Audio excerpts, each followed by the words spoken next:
Oh, hey, good morning, good afternoon, everybody, and welcome to the Rebel News Daily live stream. I'm your host, Sheila Gunn-Reid, and I bet you at home were expecting David Menzies' goofy face, but instead you are getting blessed with Alexa Lavoie, my Quebec-based Hello. colleague. Alexa, how's it going? How was your long weekend? Did you at least get to take a little time off? Yes, I did. I did, and it was nice because the weather was perfect to take a break. I hope you did the same and you didn't work too much in your farm. You know what? I actually got away from the farm because my daughter was playing in the Western Championships for rugby. Oh. She was representing Alberta in Kelowna over the weekend. The Alberta teams, I think they swept silver, which I think is pretty great because I think the BC teams took gold because they get to practice on grass all year, and we only get like 4 nice months of weather here. But it was Mm. oppressively hot. It was like 39 degrees, and they moved the games to like 8 a.m. to they were off the field by 10:30 because it was just too hot to have the players on the field. But yeah, it was good. I worked a little bit. Naturally, I cannot get away from my computer, but I hope everybody at Yeah. home had a great long weekend too, whatever they call it in whatever province you're in. I think in Alberta it's Heritage Days. I'm not sure what it is in some of the other provinces though. I'll just tie up all the loose ends and tell everybody what we're doing. And I just really briefly looked over the list of topics that everybody suggested that we discuss. So I'm flying blind, but I like surprises. And so we'll figure it out together. But this is the Rebel News Daily Live Stream. We used to just be hosted on Fridays, but more news than ever. Let's talk about stuff every single day. Now, we do stream on YouTube, but looking at the list of things that we might talk about, we might have to cut that YouTube feed because YouTube is a censorship platform. There are only a very narrow swath of things you can talk about on YouTube, and it is basically how much you hate conservatives and makeup, from what I understand. Those are the only two things you're allowed to talk about on YouTube, not actual things that affect actual people. So if we get sort of into the red zone, we'll cut the YouTube feed. But the good news is that we're streaming on Getter and Odyssey and Rumble. And if you want to support the work that we do, Odyssey and Rumble allow you to do that through their paid chats. On Rumble, it's called a Rumble rant. On Odyssey, it's called a hyper chat. And so if you throw us a little bit of money, helps us keep the lights on. And we'll show your question or comment or story idea on air, and we'll read it, and then we'll do our best to respond. And I think that ties up all the loose ends, but we do appreciate everybody who pitches in to support the work that we do here at Rebel News. There are plenty of things you can spend your money on. Justin Trudeau is making sure that you have fewer bucks in your pocket than ever. So we appreciate that you choose to support us as opposed to being forced to support the mainstream media.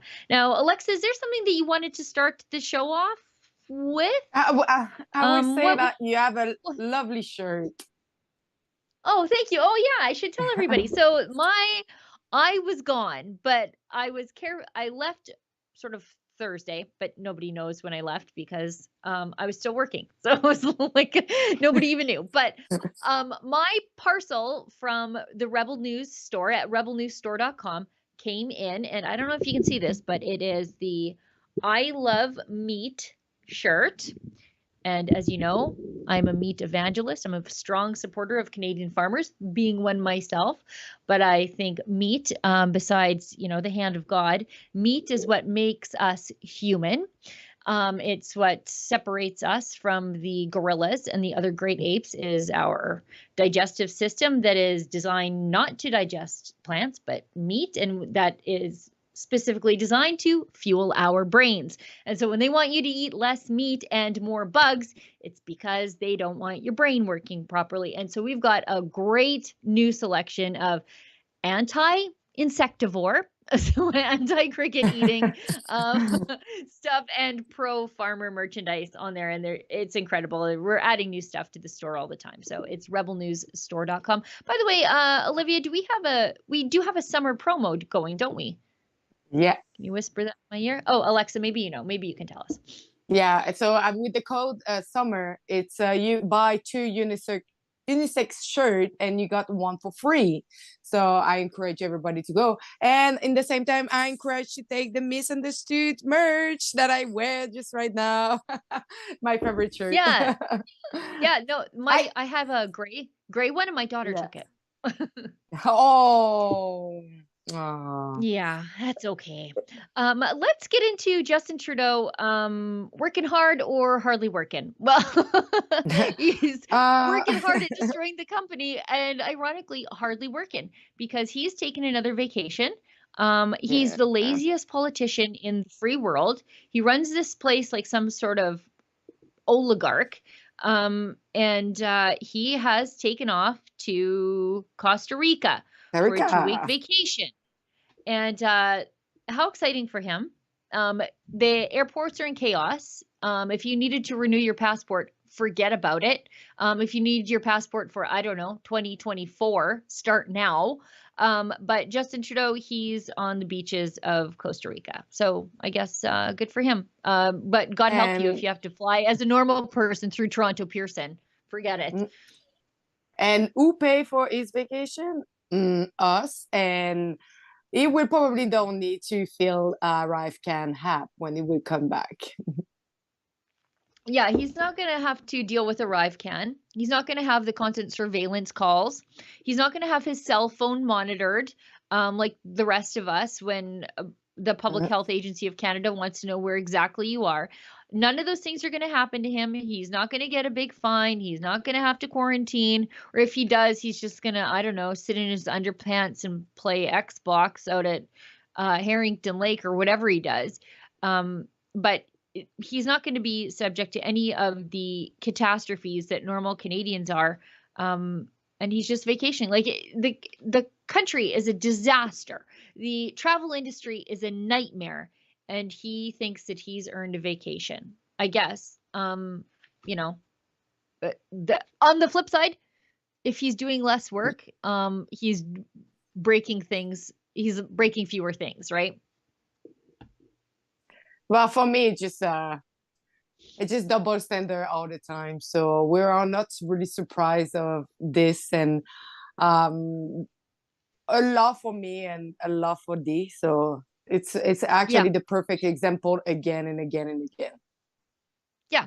Yeah. Well, he's telling us, oh, have a staycation because of climate change. Visit Canada. Don't fly on planes because climate change. You're killing the planet, Sheila. Your comfortable SUV that gets you from point A to point B safely, that's killing the planet. Excuse me as I take this private jet to Costa Rica. And I would be not surprised if I saw like a picture of his flight, probably a private jet with no Oh, it mask is. Yeah. inside. Yeah. Yeah. Yeah. No masks inside. We know that because he had that photo of him on a train with no Mm, masks on the train while the government was pressuring the transport rules to stay in place so that normal people would have to wear a mask on a train. Justin Trudeau, he wasn't wearing one on a train. So I mean, yeah, it's just rules for us. And guaranteed, one of the things I love to do here at Rebel News is to pull the liquor and food bills on these enormous international flights. And mhm. like sometimes it's several hundreds of thousands of dollars for just like 6 trips. It'll be like $250,000 or $350,000. Guaranteed, guaranteed there's not a single cricket on the menu at this place. That's for us. Oh, just for us. And the 8.5 million that he spent for the cricket farm, it's all for us. It's not for him, probably. As a farmer, I think I have bad dreams about plagues of locusts. Like I read that book of the Bible when the plague of locusts come. And so I just think like what happens if they have a problem at that huge cricket farm and all the crickets get out? What Yeah. happens to everybody else? What happens to the Canadian farmers? That a literal biblical plague of locusts just descends on them. Did Uh, anybody think of that? is it bad for, because I'm not a farmer, but probably lots of cricket would just destroy the Yeah. farm. Yeah, yeah, and they carry diseases too. So who knows what sort of diseases and pathogens they're carrying to your cows, your sheep, your chickens who eat them. Who knows? But I do know that I think there's credible reports that a virus escaped a lab in Wuhan and shut down basically the entire world. You want me to believe that people are going to be able to keep crickets in a facility? My son had a lizard once. A cricket got into the baseboards, and I was going to move because it just got out. And so I can't even imagine what it would be like to have a billion or so crickets just getting out, getting loose, destroying everything. I don't want to think about that. Please. Now, on the topic of Justin Trudeau, I think the people who are giving him gifts, because he has to declare everything that he's given as a gift to the ethics commissioner, especially now since he's had like 1, 2, 3 ethics violations that they number them like Trudeau Report 1, Trudeau Report 2, Trudeau Report 3. Now I guess he's a stickler about letting the ethics commissioner know the kinds of things that he has been gifted. And I think the people giving him gifts know that he's as much a narcissist as I know him to be, because he's routinely given portraits of himself as gifts. At Oh least according to no. this Canadian press article. Justin Trudeau has been offered the gift of his own likeness, so photos of himself, some 17 times since becoming prime minister, including once by the president of China. So Xi Jinping even knows that Justin Trudeau is an absolute narcissist and gave him a photo of himself.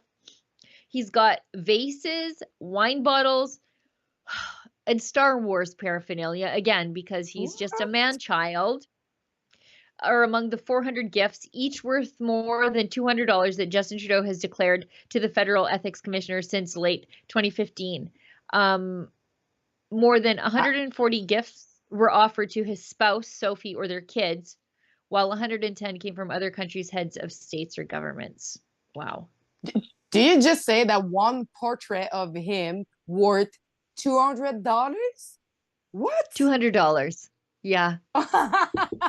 In excess of $200. So it could be more. It could be like special framed, fancy. Apparently, the King of Jordan, is that King Abdullah? It's very Western, Mhm. actually. The royal family of Jordan. They've been the most generous, presenting 10 gifts to Trudeau, ranging from a handmade leather saddle. Holy smokes, that's got to be pricey. To Yeah. sculptural plant vessels to jars of honey. The PM has had to What? forfeit 20 items, including 3 paintings of himself because they were, oh my God, 3 paintings of himself because they were worth well more than $1,000. But he reimbursed the cost of Whoa. 2 gifts. He kept a Chinese e-bike and an Inuit etching so he could keep them. This guy. And he has to declare all of this stuff. So it makes you wonder how he forgot that luxury holiday to a private island owned by the Aga Khan. He's declaring e-bikes and photos, right? Like pictures taken of himself. He's a real stickler on that. But oopsie doodle, I forgot the vacation to the billionaire's island. Oh. Yeah. Isn't that That's weird? that's a nice forgetting thing, yeah. They're just like, oh no, we not mention that. Yeah, oh, I forgot that. Just slipped my mind the fact that I flew on a private helicopter with all of my security to a billionaire's island with my wife for 2 weeks. It's funny how you Yeah. forget that. Mm, yeah, it's actually the most easiest thing that you can forget in all this. Like all this Yeah. small painting stuff. All this is this is so important. I will remember that. But the big fly to the island. It just I'm sorry. Yeah. Yeah, he Yeah. declared the saddle, but not the flight. We should go to Mm. an ad break because I think the next story we want to talk about is rife with hypocrisy, and I will tell you why. But let's hit the ad break and then we'll go into that, if you wouldn't mind, Olivia. Adam Sos here for Rebel News. Our company is growing quickly, and we'd actually like for your company to grow too. That's why this ad space that I'm speaking through right now is actually available for you to purchase. So instead of people listening to me, they could actually be learning about your company, learning about your business. If this interests you, if this is an opportunity you'd like to capitalize on, send us an email at ads@rebelnews.com.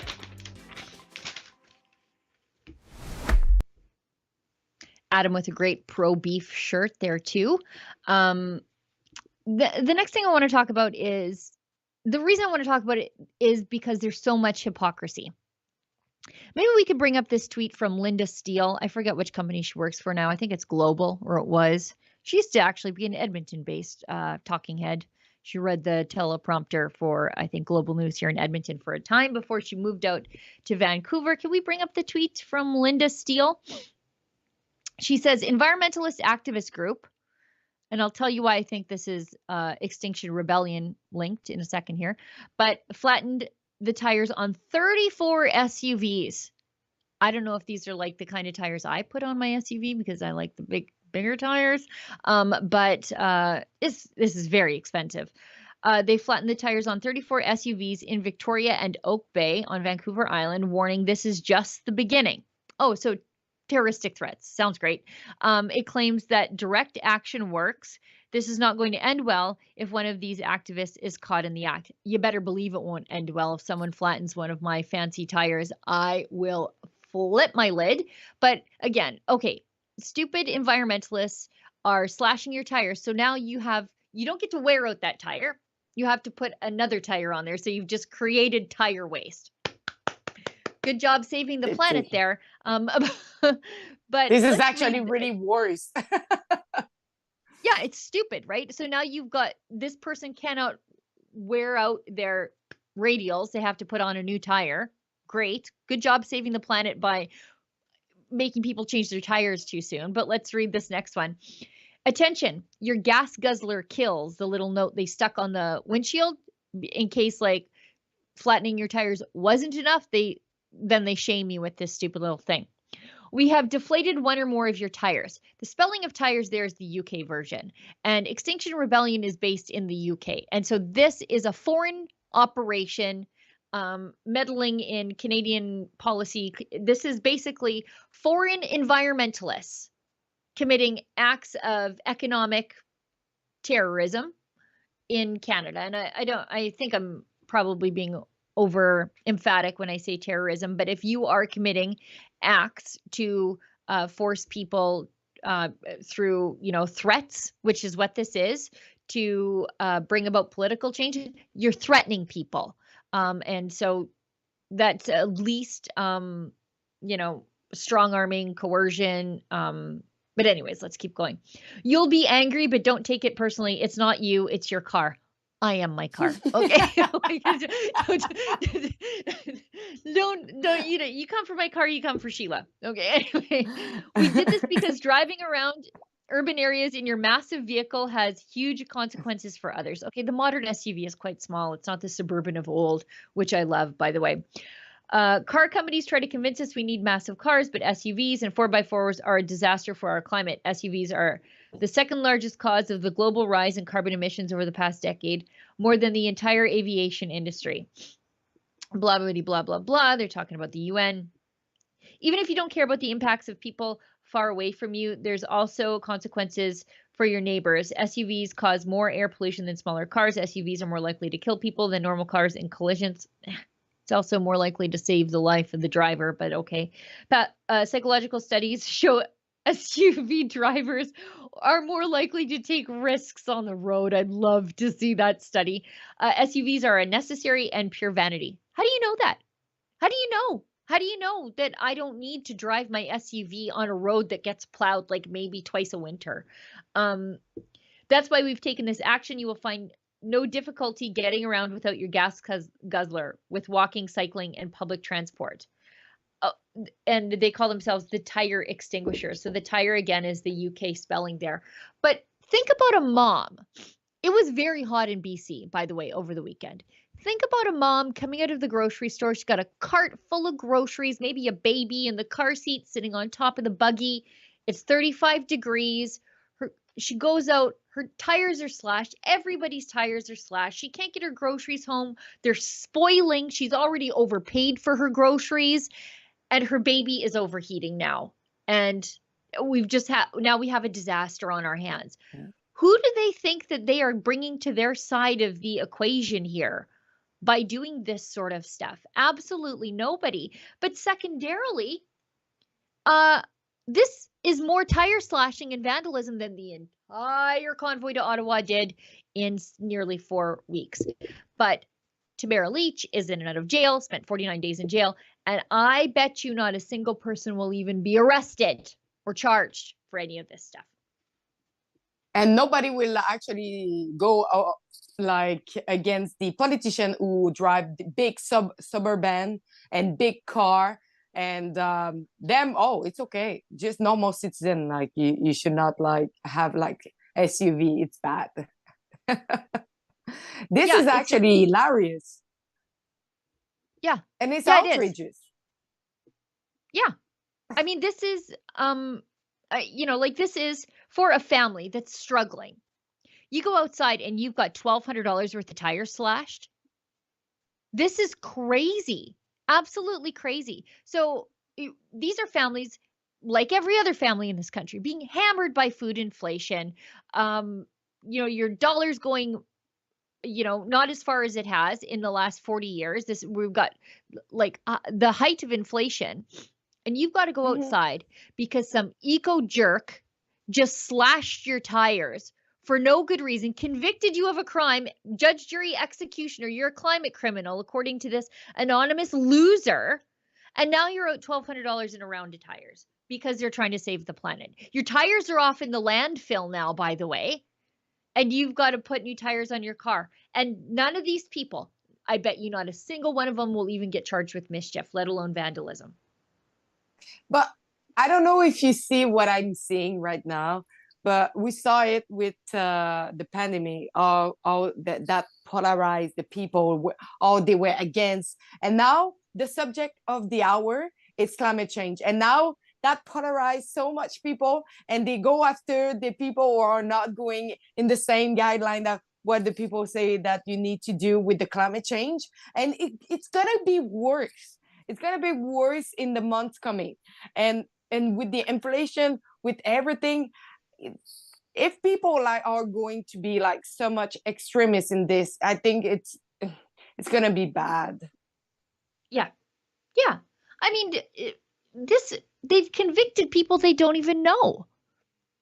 They don't know if this person whose tires they slashed, they don't know if they're like an environmentalist tree planter. They have no idea.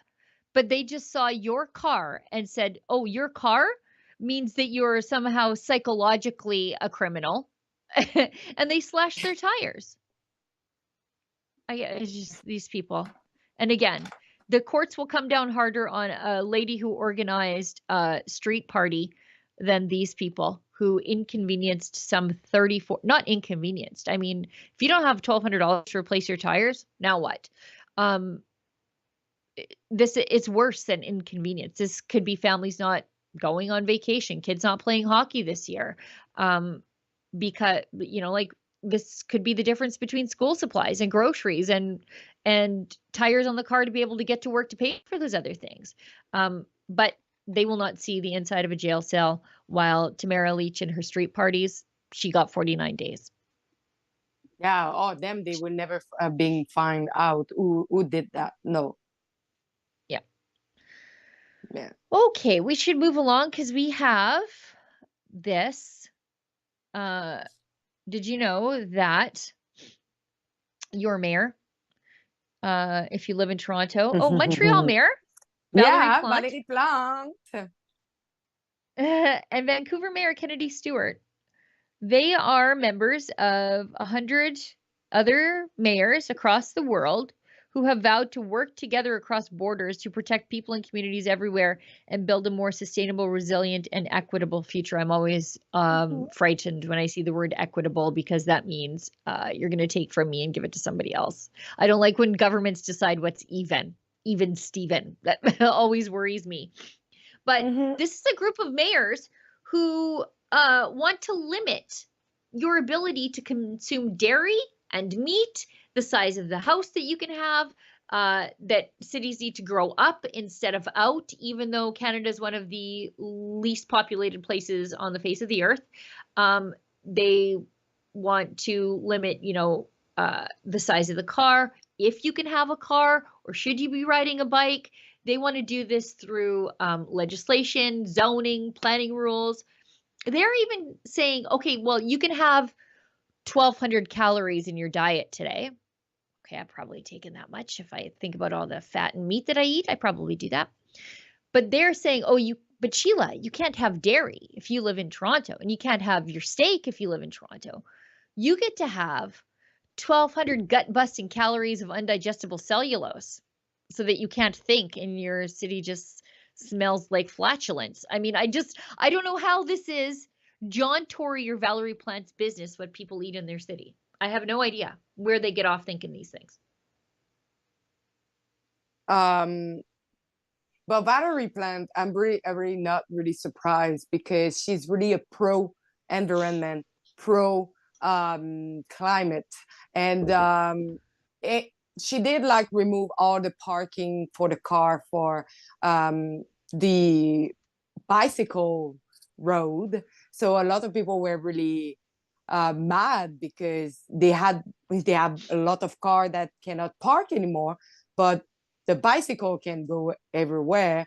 And so lots of people were really mad at this. And as well, I don't know if you heard about the pesticide, Monsanto, that was really a big deal in Montreal. They were supposed to remove it, but instead they didn't remove it. And they found out that it was really bad for cancer and other so she's again like a double standard. Oh, I'm going to do this, but I'm not doing it because it's a big company, so I let that pesticide there. But in another way, I removed the parking lot for the consumer, the citizen, and I'm gonna promote for the bicycle. So Valerie Plant is not it's not on my I would say favorite mayor that we had.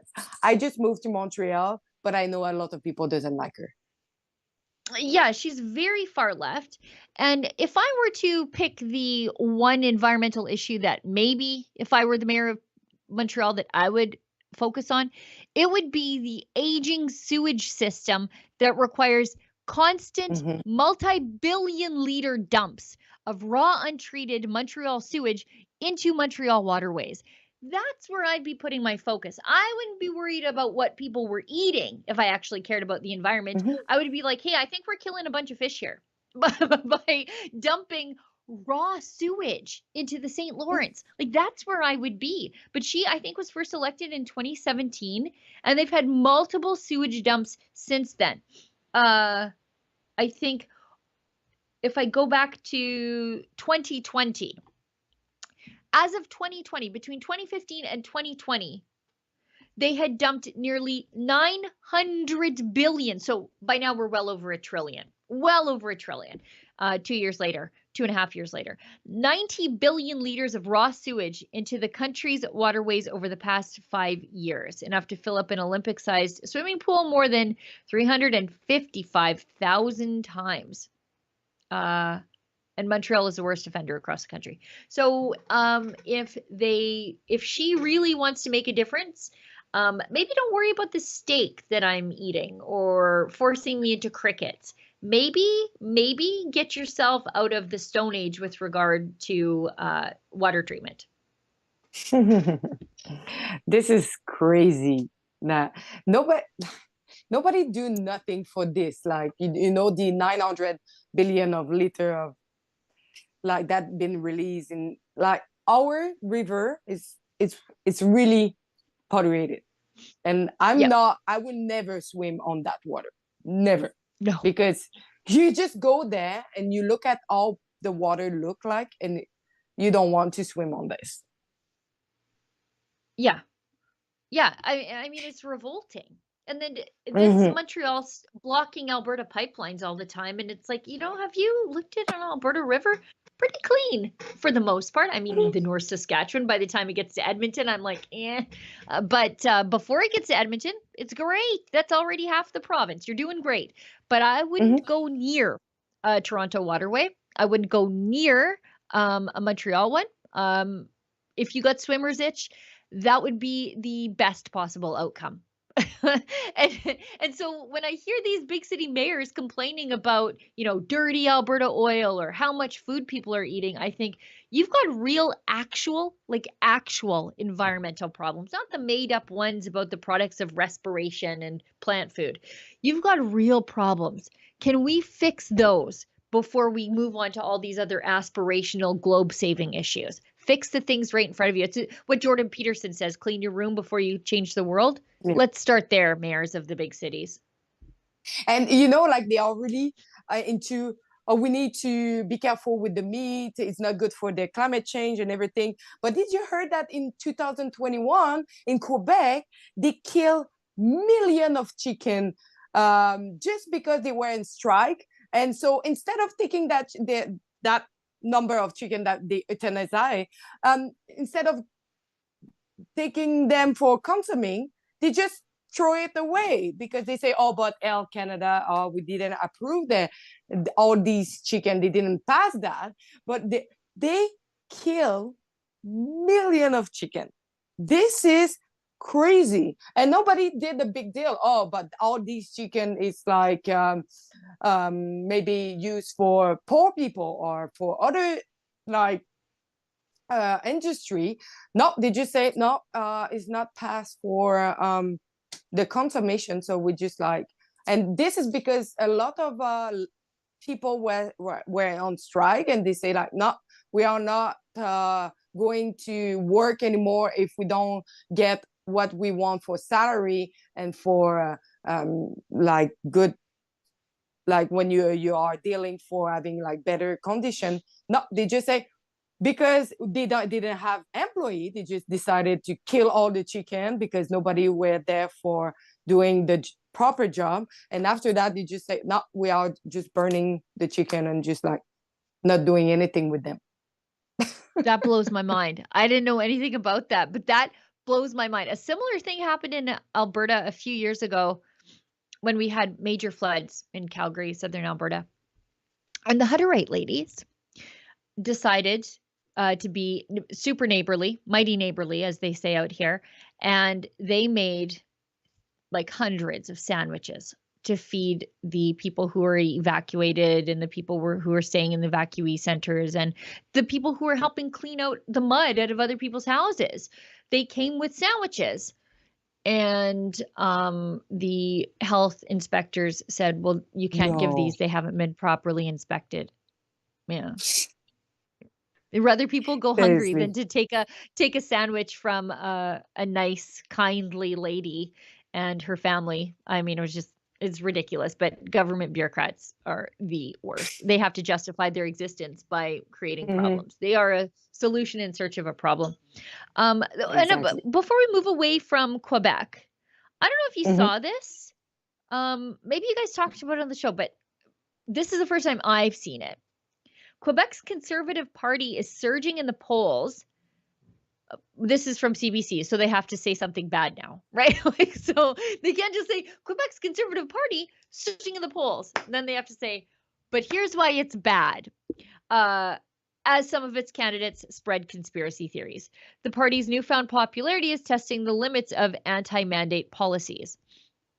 I've got a story coming out later on, I think maybe today, about why you get uniformity in CBC's coverage of vaccines and the like. But I'm dancing around the issue because I don't want to get us kicked off of YouTube, but let's keep going. When Eric Duhem took over as leader of the Conservatives last year, the party never held a seat in the legislature, never been invited to a major debate, and never raised more than $60,000 in donations in any given year. Basically a fringe party. Unaffiliated with the federal Conservatives and considered too libertarian for most Quebec voters since it was formed in 2009. In the last 15 months, though, Duham's party has wrangled a seat in the legislature, started polling at nearly 20%. You only need a little over 30 to form a government in this country. And it has racked up nearly $500,000 in donations in this year alone. And what are we at? We're August. So we only have like 7 months of donations here.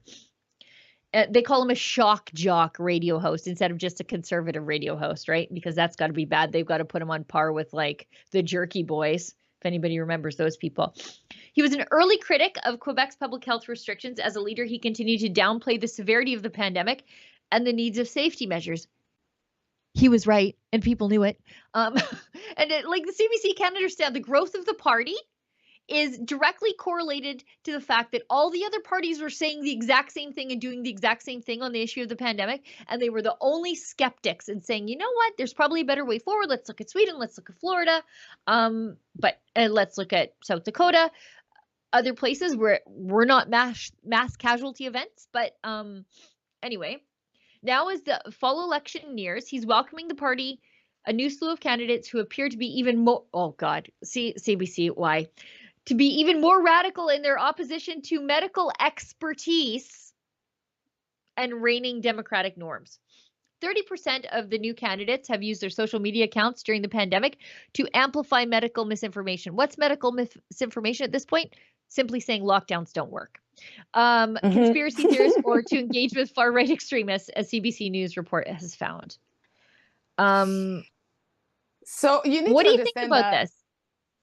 this? So every time that Mr. Duhem is releasing and showing a new candidate, we have all the mainstream media researchers that are digging on the social media of the candidate and trying to find something against the candidate. But Mr. Duhem is always, taking time to know the candidate before choosing the candidate. It's not like the person that would take an extremist person. And on his team, he have some medical person, some doctors, some scientists in his candidate. And yes, of course, like what make everybody join Mr. Duhem is because they are pro-choice, they are for democracy, and they are there for talking about against the lockdown, because it's what it is. It's like Mr. Duhem is really reaching a lot of people, not just the left, not just the right. They are reaching all normal people who are fed up of our premier right now, that is Mr. Legault, because how Mr. Legault is acting, we don't have democracy in Quebec anymore, and it's why that disturbs a lot of mainstream media, because they are funding by mostly the government. And so now they try, just because Mr. Duhem is now on some poll second, like it's actually maybe can be the direct how you say it, opposition of Mr. Legault. So now what they are doing, they just try to find like every single thing that can be bad for the party. That's it. Well, and they're just, who decides what's a conspiracy theorist over at CBC? What's your benchmark for this? I looked at, like I said, I'm working on a story about why everybody thinks the same over at CBC on this one issue. Like the most boring at issue panels, because everybody just stands around nodding and agreeing, even the approved conservatives that go on their panels, the boring conservatives, the establishment conservatives. Why the audience agrees, why the staff agree, why is there not a single dissenting voice, not a single dissenting article written at CBC? I have the details on that. People should stay tuned to that.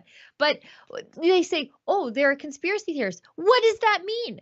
Because what's a conspiracy theorist at this point? Someone who has 20/20 vision, who can see things coming at you, who can read the government's own statistics at this point and say, oh, well, you told us the vaccines would do this, but actually they're doing this based on your data.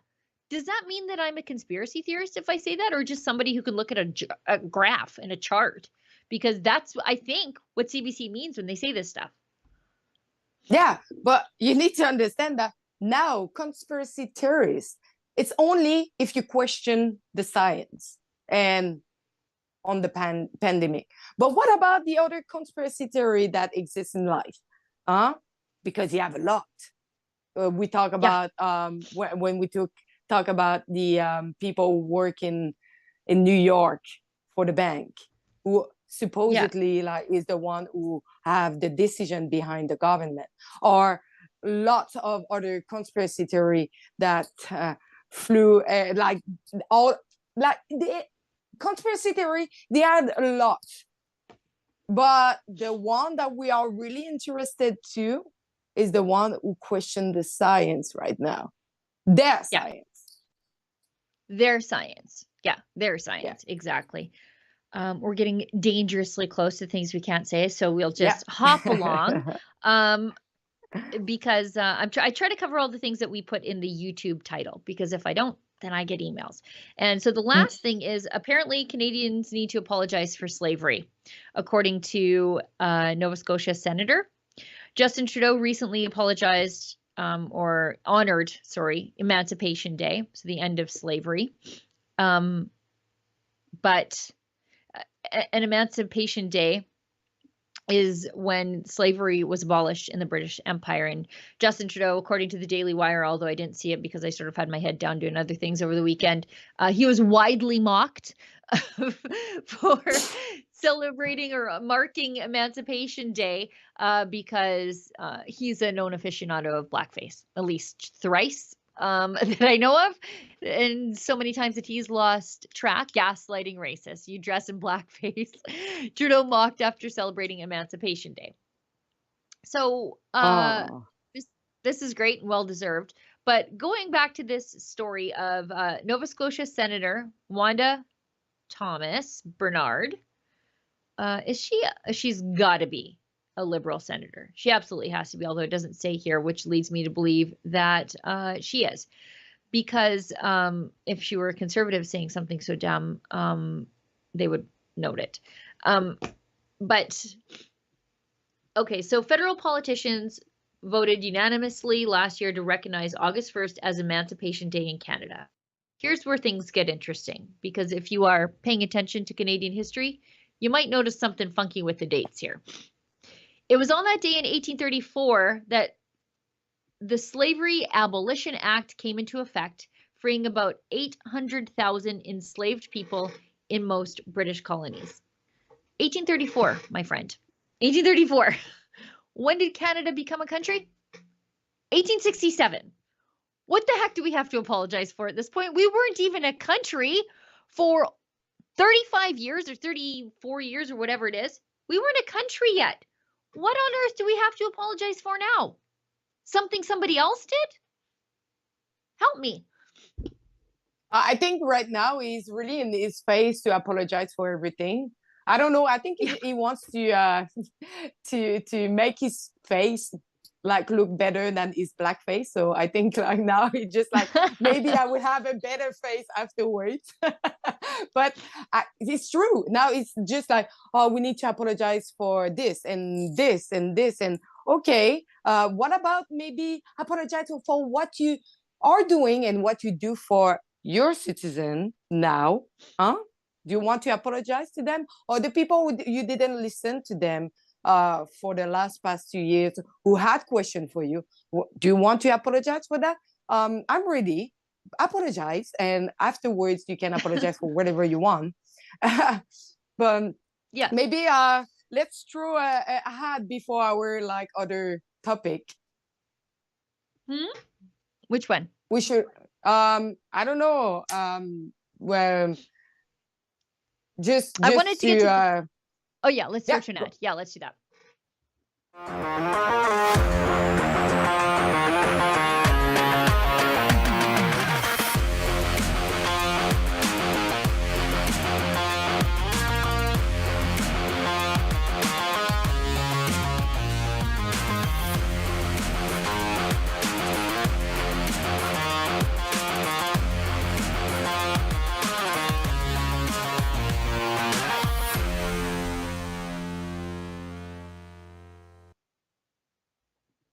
Well, that was fun. We've got so much new stuff there. Like it's every day that I'm like, oh, I need to put that shirt in my cart. Oh, I need to, and then it's like, how do I wear all these great shirts? So I try to like go through, like I might film 2 videos in a day, and I'm like switching them out so that I can wear all the great Rebel News shirts in a day. But yes, that's at rebelnewsstore.com. Now we should get to. I saw this story in Blacklocks this morning, and I wrote it up with a little bit of extra for our website here. This is really interesting because it debunks the lie that Justin Trudeau needed to invoke the Emergencies Act, the never before used terrorism law, to euthanize the convoy protest of peaceful street parties and concerts and shinny hockey and open air soup kitchens. That he said it was so costly to the city of Ottawa and to the businesses of the city of Ottawa that they needed to invoke the Emergencies Act, strip people of civil liberties, I guess, to charge them with minor crimes of mischief. Anyway, as it turns out, the strike by the local carpenters union that is working on upgrading the Center Block, and I think it is Center Block and the Peace Tower. It's the Center Block and Peace Tower in Ottawa are closed until 2031, so a very long time. And there's a $5 billion retrofit, sort of a rehab, refurnishing of the buildings. And the Freedom Convoy blockade, according to estimates by Public Works, say that they cost the Department of Public Works about $190,000 a day in work stoppages because they couldn't do the work on Central Block. But as it turns out, the carpenters' strike on Parliament Hill, which lasted for about 3 weeks, so we're looking at similar timeframes, 3 weeks in May versus 3 weeks in January and February. So the Carpenters District of Ontario from May 9th to the 27th was more significant, as in it caused a greater shutdown and cost Public Works more money. For 3 weeks in May, several construction company unions or industry unions went on strike, including crane equipment and elevator operators, demolition laborers, and carpenters. These strikes had significant impacts on construction projects across the province of Ontario, including the Center Block rehab. This strike action halted all major construction activity on site, with the exception of the masonry rehab on the Center Block, which continued progress but at a much slower pace.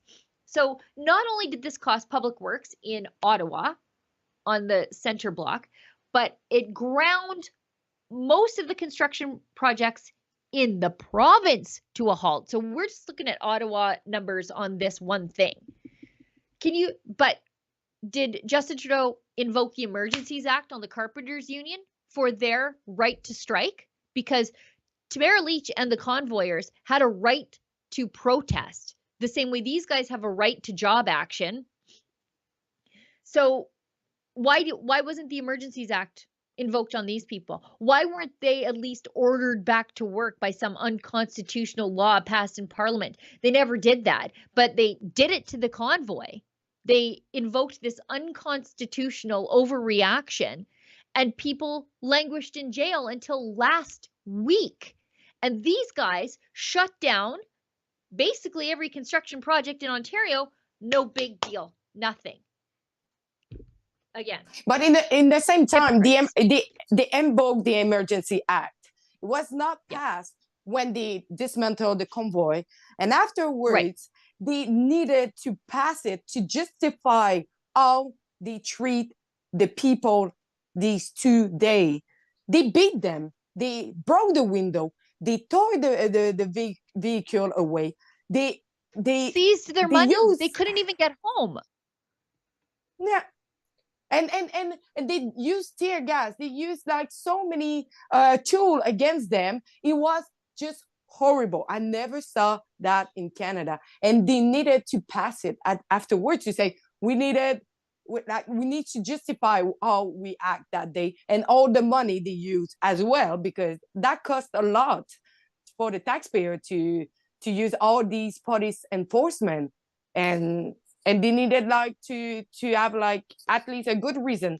And unfortunately, they had no good reason, because everybody was peaceful and nobody like did anything. I never saw like Ottawa as clean as that. People were shoveling snow, taking the garbage away, and always make sure that everything was clean. And they just like take over, destroy everything. And like the only moment where I feel unsafe was the 2 dismantled day that the police came. Yeah. And yeah, like you say, when they had to vote to pass it in the House of Commons, they didn't do it because they didn't want to answer for their decisions. So they just went and did it. And then, when it came to justifying it, they just backed right off. No harm, no foul, I guess, except for the fact that people were arrested, beaten, tear gassed, their trucks were towed, damaged, windows smashed in. You were shot with a crowd control canister right in your leg. You weren't the only journalist that was pepper sprayed that day. Bank accounts were seized, and all of it was less impactful on the city of Ottawa than a carpenter strike. Yeah. And you saw it, they approved it, and it was 24 hours after, they lifted. And was like, yeah, for what? For just justify what you did? Yeah, exactly.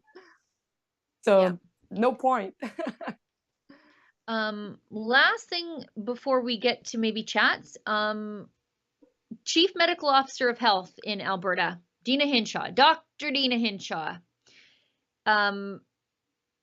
Her salary has come out. She is I think, one of the highest paid bureaucrats in all the land. She makes probably 3 times what the premier in Alberta makes.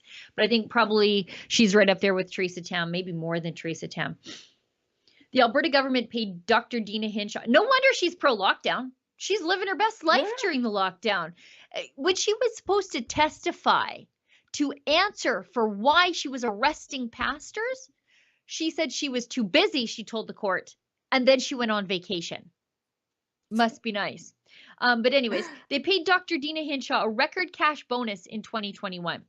The Chief Medical Officer of Health received nearly over $228,000, or almost $228,000, $228,000 in addition to her $363,000 salary. This woman made over $500,000 in 1 year, systematically destroying the lives of people and being too busy to answer for it. For $500,000, you take you and your bad haircut and sit down and you answer in a court. By the way, I know I shouldn't get on about her bad haircut, but the woman makes $500,000 a year. Why is she cutting her own bangs? Why? Sorry.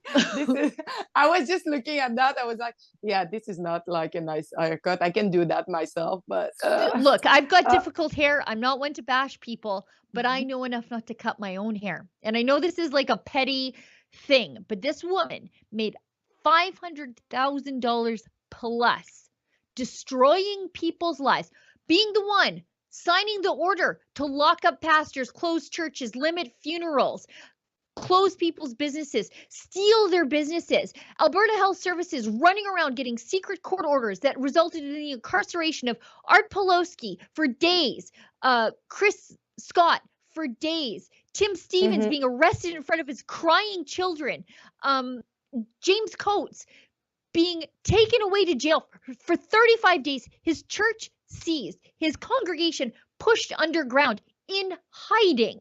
I was the only journalist invited into their underground church services.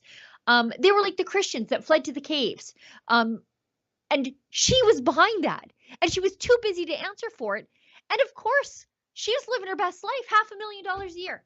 $500,000 a year to ruin the lives of Albertans and say, you know what, we're all in this together. We're all in this together. No, you weren't. You limited my mother's funeral to 10 people. 10 people. We couldn't be there with her when she died. Then they limit it to 10 people. My kids couldn't say goodbye to their grandmother who lived on the same property as them because of her decisions. And I only say that because I am not alone. I'm one of thousands of families who were forced to do the same thing because of this horrible woman's actions. And she was rolling in the bank for it. But I'm sorry to say that, but if we look at all these people who were involved in, like probably Theresa Tam or all these scientists or all these people, they probably had like so much a big race for these last 2 years. So I would not be surprised to see all these people who destroy the life of Canadian citizens having like their best life with their best like money right now. Yeah. Oh, look at Justin Trudeau. He's in Costa Rica. But but if you try to fly through Toronto Pearson Airport, just kiss your luggage goodbye. You'll never see it again. It's been 4 weeks. Nobody's found my daughter's luggage. It's just gone. And really? she's 4 weeks. It was gone. She lost it on the way to Dublin. They never found it. It's 4 weeks later. Who knows where it is? It's all gone. It's probably destroyed at this point because they probably moved it outside because they've lost so much luggage that it's just sitting outside on the tarmac. So, but Justin Trudeau, he's in Costa Rica living his best life. It's all the same. These people, they have a way that they want to live, and they are completely unaffected by their own crappy decisions. It's the little people who have to eat the crickets, have no clothes when they fly, and scrape by as inflation picks your pocket while they're making $500,000 a year, and your pastor's in jail. You can't even go to your pastor for counseling because he's in jail. Yeah. Yeah. It's gross. So they make them richer and they make us poor. Nice. Yeah. Nice tactic. Yeah. Yep. Let's get to some of these chats. We got 5 minutes left in the show. Adam Ottawa gives us $1 and says, if you go on that tire website, they have photographs of SUVs that people should target. So how are these people not in jail? Like, how are these people? This is like Tamara Leach went to jail for counseling to commit mischief. This sounds a hell of a lot like counseling to commit mischief, or worse. They're even telling you what cars to target, but they walk the streets, free people. Among them is a Nissan Kicks, which has a puny 1.6-liter engine, smaller than most compact cars. Yeah, you may as well be targeting a Toyota Yaris. That's a tiny little SUV. It's probably just all-wheel drive, egg-shaped abomination of a car. AMT60 gives us $1. Someone I know moved to her home country of Hungary. She said, here they stopped jabs completely. They are not even available. The population didn't want more than 2 here. It's declared over here. If you look at the vaccine uptake, and I'm dancing around this issue so we don't get cut off of YouTube, but the vaccine uptake for children is basically stalled. The parents who did want to do it, they've done it, and they're not doing it anymore. Exactly. And they probably wouldn't have done it, but their kids wanted to play sports. They wanted to go to the rec center or whatever. And you know how kids can be. So, but you know that in Quebec now they approved it for the young one. Yes. Like age 6 months to 5.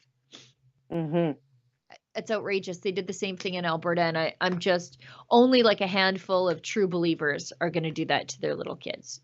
I'm sure of it. But what's the point? I know some people close to me that they are like in delirium, like they think that they really need to do it. It's terrible. It's terrible what the TV has done to people's minds these last 2 years. AMT60 gives us $1. If I won a lottery, I would move to a free country too with no more mandates. In Hungary, it's over. In China, mandates may come back. I hate ruled by an immature WEF dictator. They are coming back. For example, University of Toronto, vaccine mandates back. Oh, really? So after, I didn't hear that.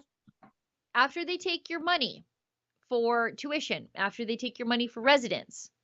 Oh, by the way, we've brought back the vaccine mandate. But is it federal?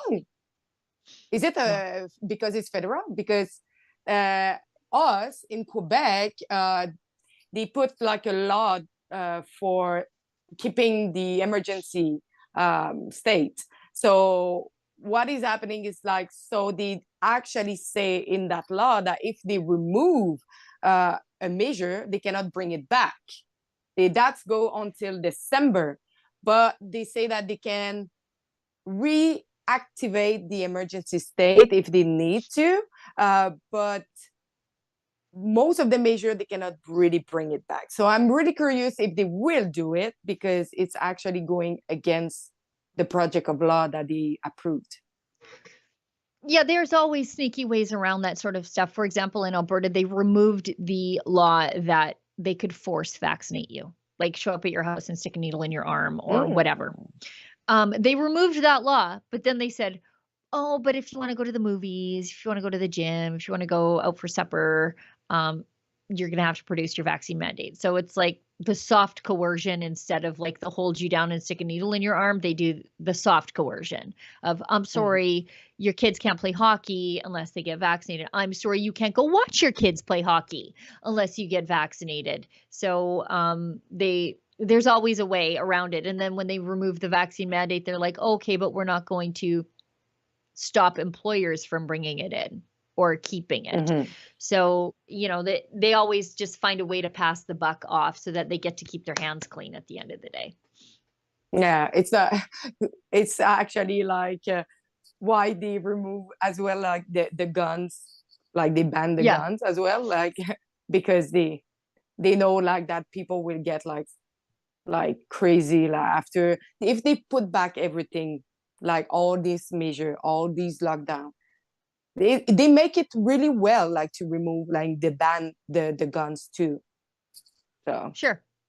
Sure, they it's make it just well. another way to yeah, it's just another way to control the people and stop you from having, like it's all about control. It's Oh yeah. they want to be able they want a monopoly on force is what they want.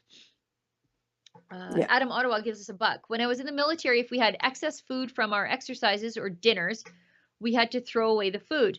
We weren't allowed to donate it to soup kitchens for liability reasons. Yeah, I've seen that too. Yeah. Yeah. But they should, Uh, that me, I always worked for a restaurant where we took like all the rest of the food for place as homeless people, or like, yeah, I think it's the thing to do. yeah. I'd rather people not go hungry.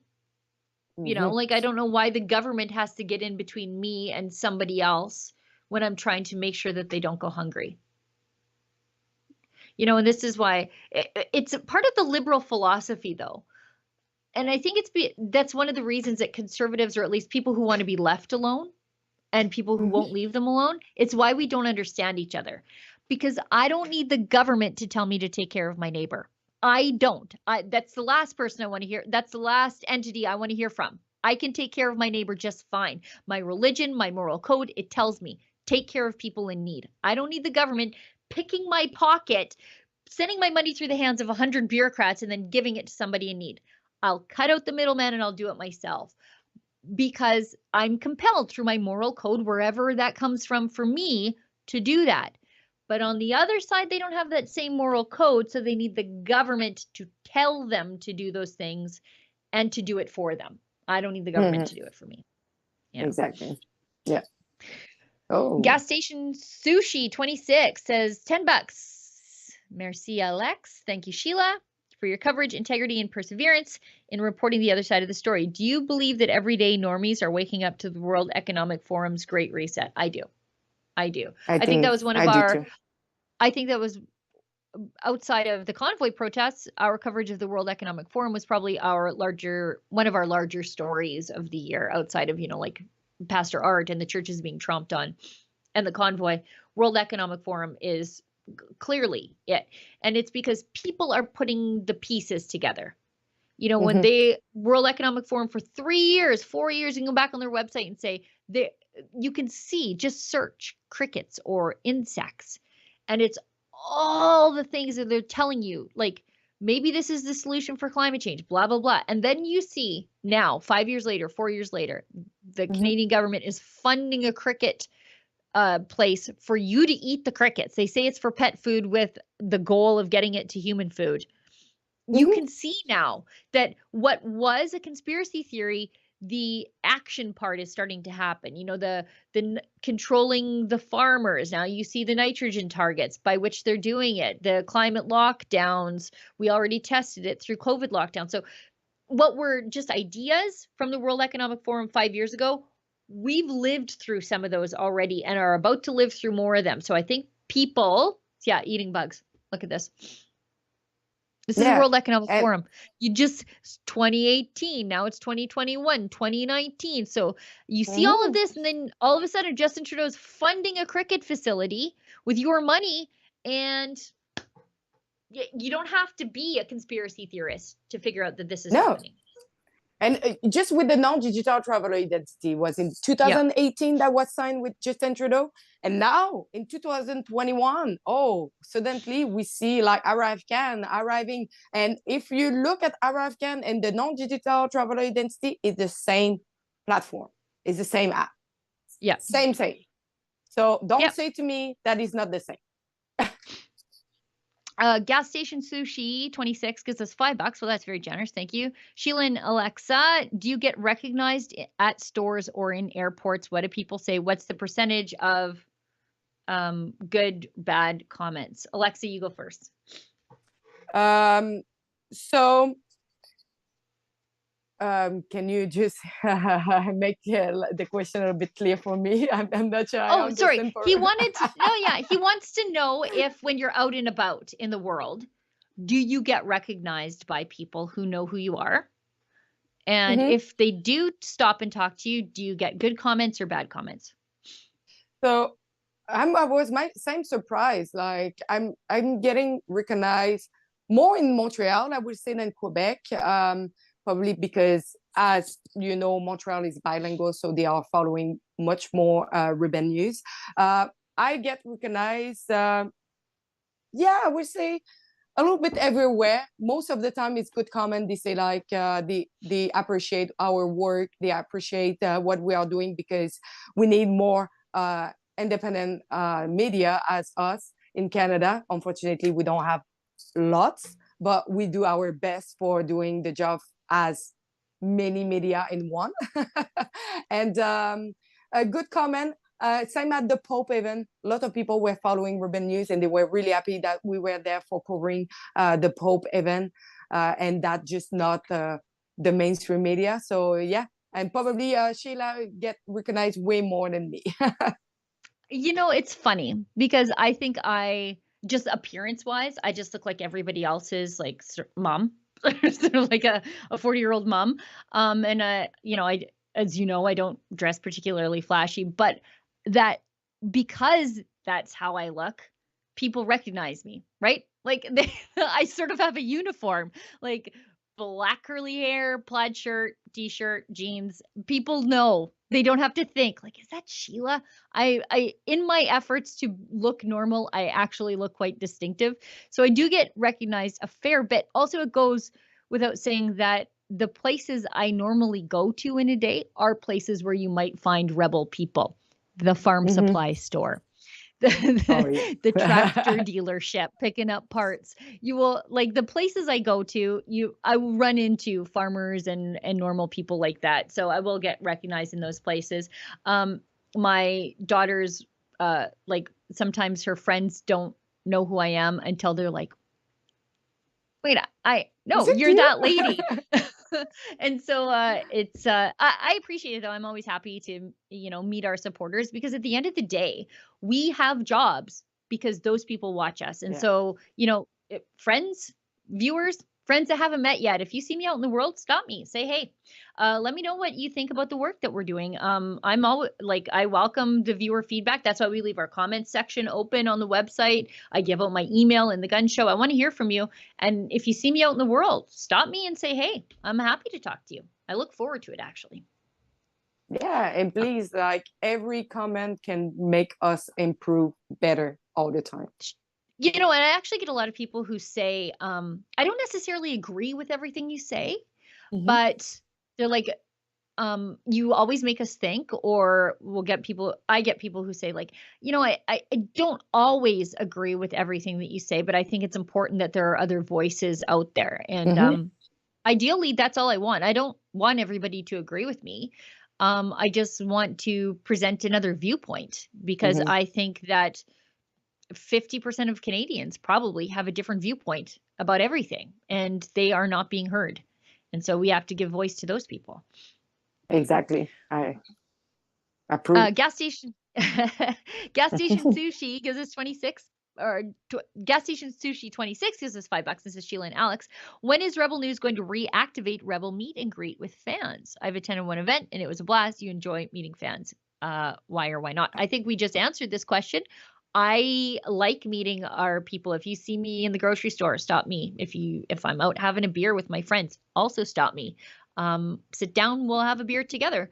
But I know we're trying to get more out into the world again, especially since flying has opened up to our unvaccinated staff, including the boss man. He's taken to the skies like a mighty Jewish eagle. He's flying all over the place now, and so we are trying to put together some more events where we can interact with our supporters because it has been I think it's been terrible the last 2 years.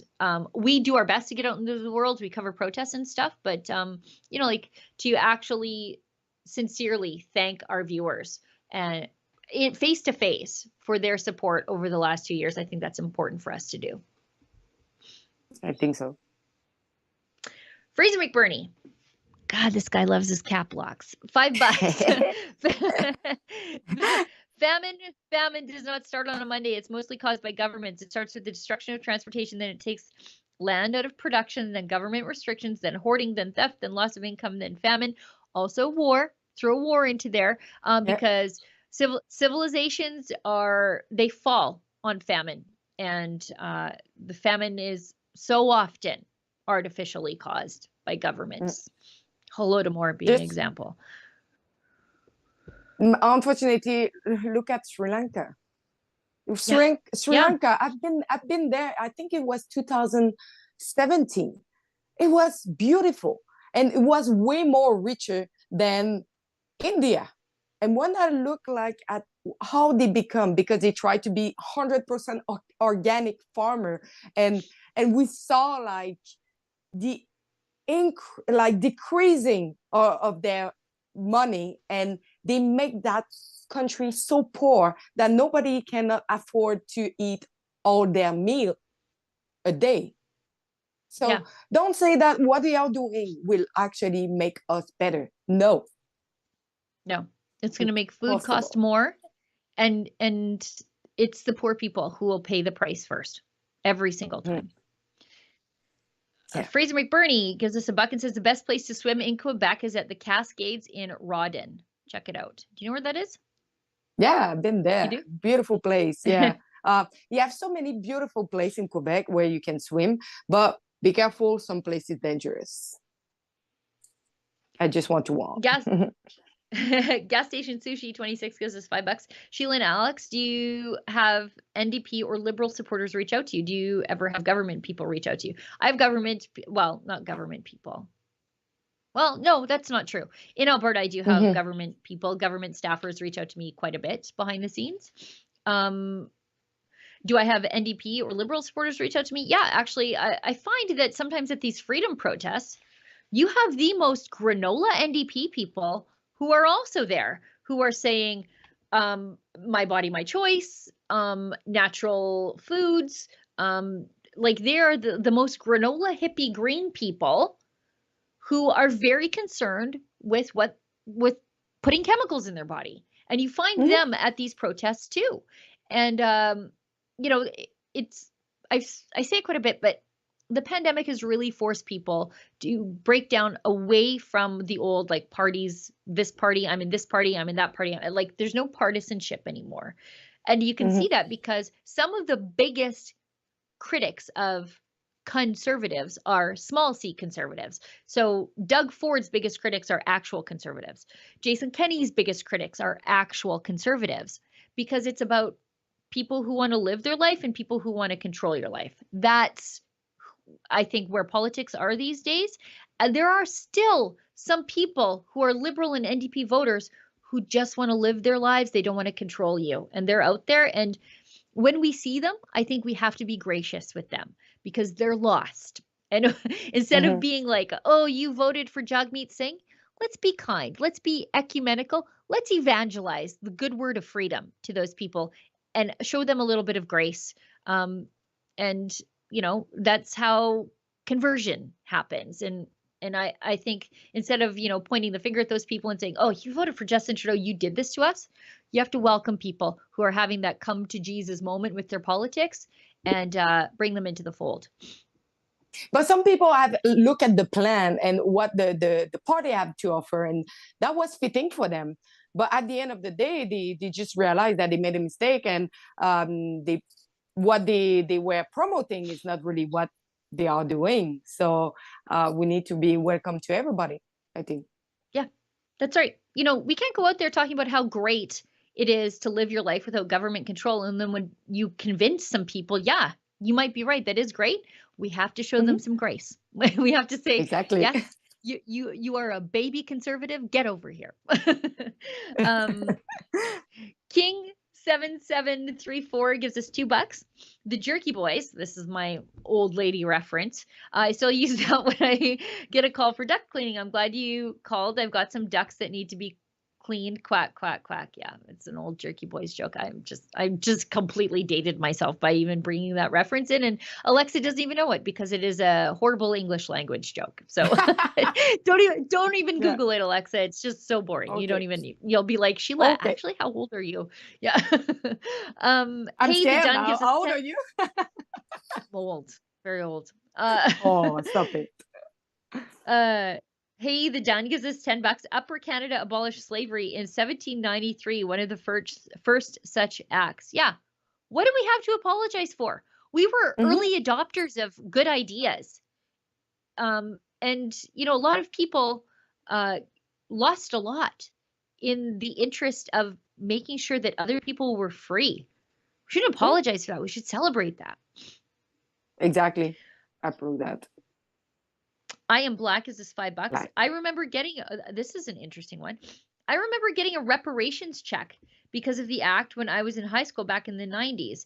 I was doing research at the Black Cultural Center in Nova Scotia. I wonder if it still exists. Well, that is very interesting. mhm. Mm.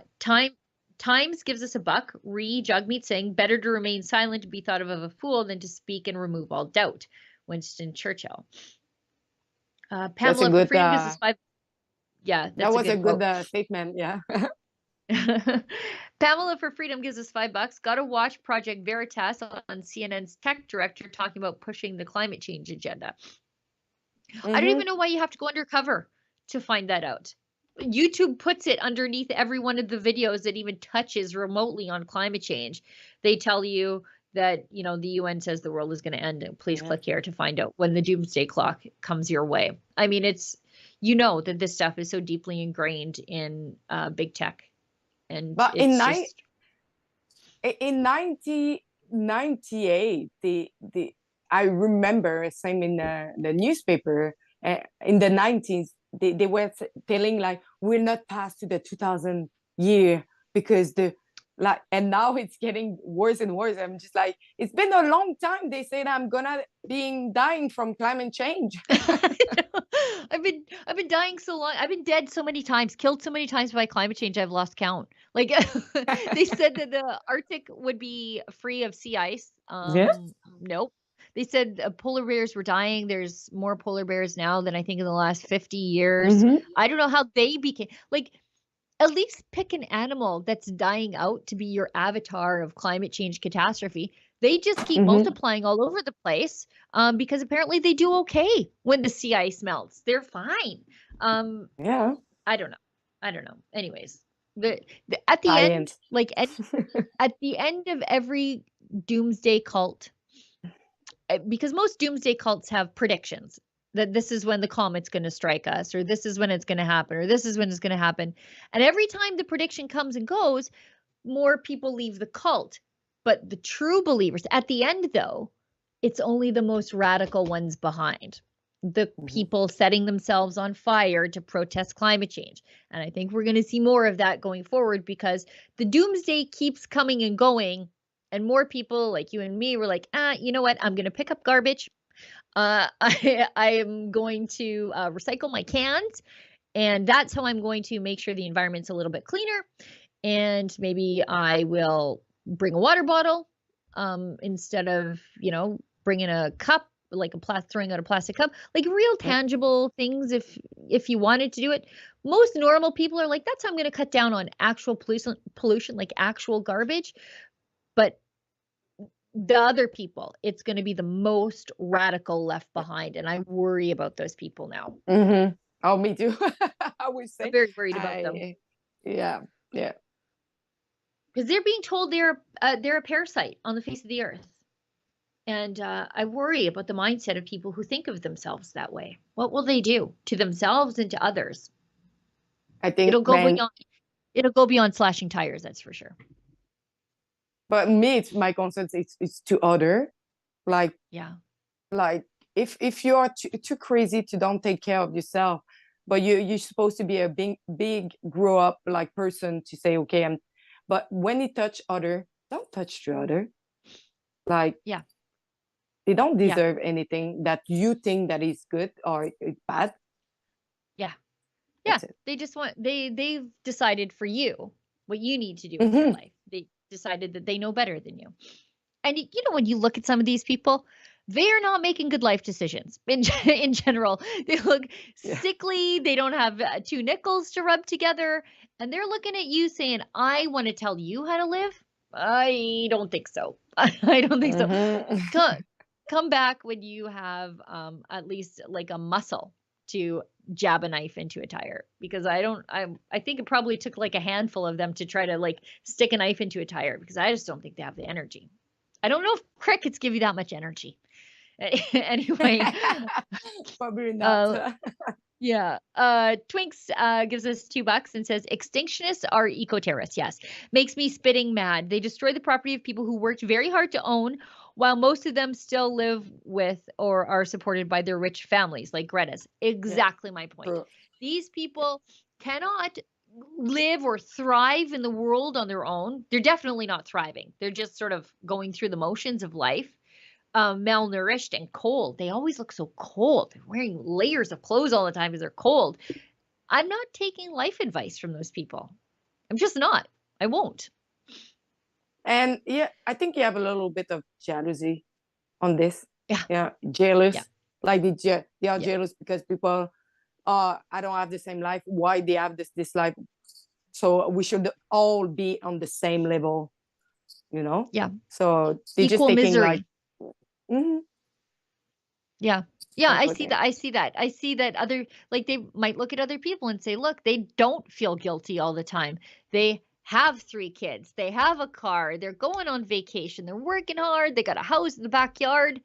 Instead of striving for that, they want to have everybody come down to their level of guilt and misery. And yeah, I think there's some truth to that for sure. And I think this is the last chat. We're like well over time today. From Twinks gives us $1. My SUV gets better mileage than a small car. Many families, mine included, need the size of SUV. Many of us live where there's no public transport. Yeah, I don't even live on like pavement. So I don't know how I'm supposed to bring my $500 worth of groceries from Costco home on a bike. The 30 kilometers to my house. Try it. Send me some picture of that. Try it and send me some picture. But my God. It's true. Like SUV, you have a lot of people who can jump with you, and you can do some cool share lift and But do you prefer like a 2-place car that is, and having one person driving inside? Yeah. Just for let you know. Okay, I think we're all caught up. That was a long show, but it flew right by, I think. Alexa, thanks for joining me on the show today. I know you filled in last minute. We had a little bit of confusion coming out of the holiday Monday, but you are always a trooper and always a great co-host, so I appreciate that very much. Thanks to everybody in the office who puts the show together, everybody behind the scenes who works really hard to make sure that all of our viewers can find the show. Thanks to all the viewers, and special thanks to everybody who pitched in with a few bucks to ask us some questions, to give us some comments, and to keep the lights on here at Rebel News. Like I said off the top of the show, there are plenty of places where you can spend your money and you have less of it than ever. And so we appreciate that you would give it to us to help us do the work that we do. I think that's it. I'm not sure who's hosting tomorrow. I'm pretty sure it's not me, but you know what? If it is, maybe, maybe, we just sort of wing it some days around here. But as David Menzies always says, stay sane. Yes. The 4th Industrial Revolution, or in other words, the technological reset, has been in the works for decades, despite the term only being coined by Klaus Schwab in 2015. The players involved, whether directly or indirectly tied to the World Economic Forum, have a vital role in this realignment of life as we know it. Their predictions for the future of this world should be both a cause for concern and excitement.